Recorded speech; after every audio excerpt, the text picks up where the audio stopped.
Hello, I'm gonna show you the steps to install this Resensys wireless displacement gauge, also crack meter on a structure. So this is the structure, so this is a crack we want to monitor. What you need is a hammer drill. Typically we use 1/4-inch bits. You also need these 3.5-inch wedge anchor bolts, of course, with the washers and the nuts, and of course we need these bushings to use as spacer. We also need a hammer and a wrench. So what I do first is I'm gonna leave enough of this displacement gauge out. Let's say this is 4-inch stroke. I leave maybe like 1 inch in, so this gives us enough room in the expansion side.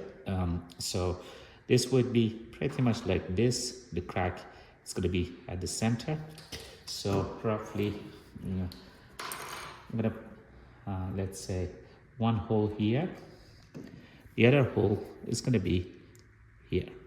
Okay, next I'm gonna drill. So for drilling, I'm gonna just drill roughly 1 inch or 2-3 centimeter.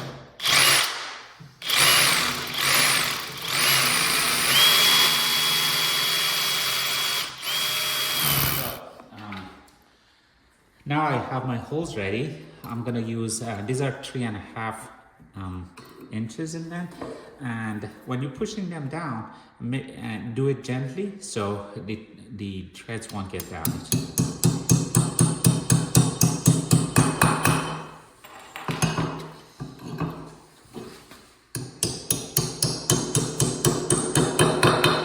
Next, I'm going to use a set of washer and these bushings.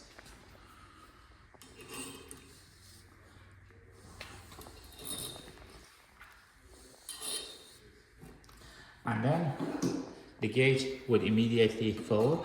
So most of the time, for more convenience, this could be at the bottom, and then we adjust this to have, if you use these spacers, you see there's some tolerance left.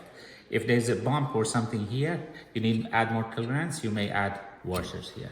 But for a flat surface, 1 washer and 1 bushing should be enough. And then next thing would be just adding the nuts.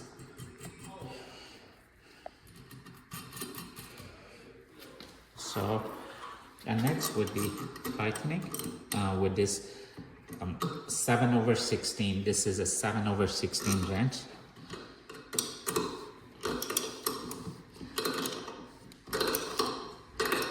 So you use your judgment that the bolts get tight enough so any movement of the structure gets transferred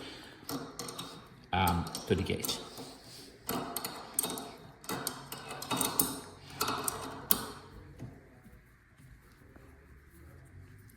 This is now really tight, so it's completely tight.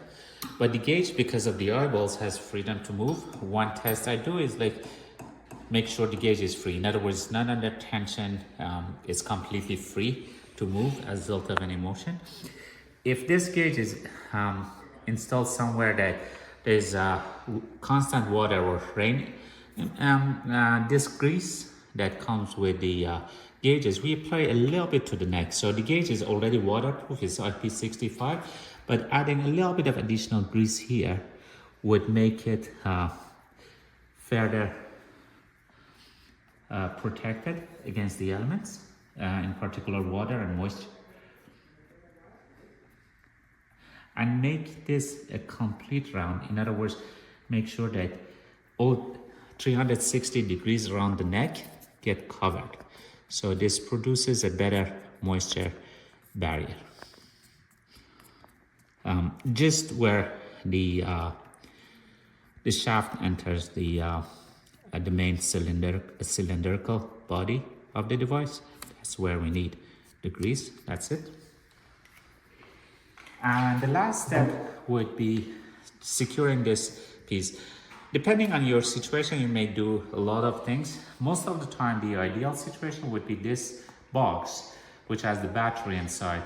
I assume you have activated the battery. Like when we ship them, the battery is protected with tape, but open the door and remove the tape so the battery gets activated, plug it back, observe the polarity, and of course tighten the door to the extent that this black gasket is engaged. So in other words, make sure that this is tightened enough.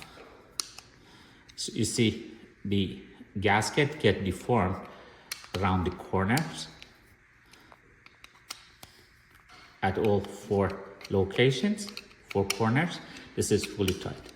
So like I said, the ideal situation would be this one, having line of sight to our gateway. So one way, if you have the gateway in a close proximity of where the gate is just zip tie this to the main body of the device. So it would be pretty much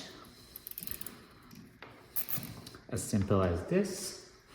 And then I'm gonna use another zip tie to make it just reliably connected to this, and trim the zip tie, and that's gonna be it. If you have any questions, please feel free to call or email us. Thank you.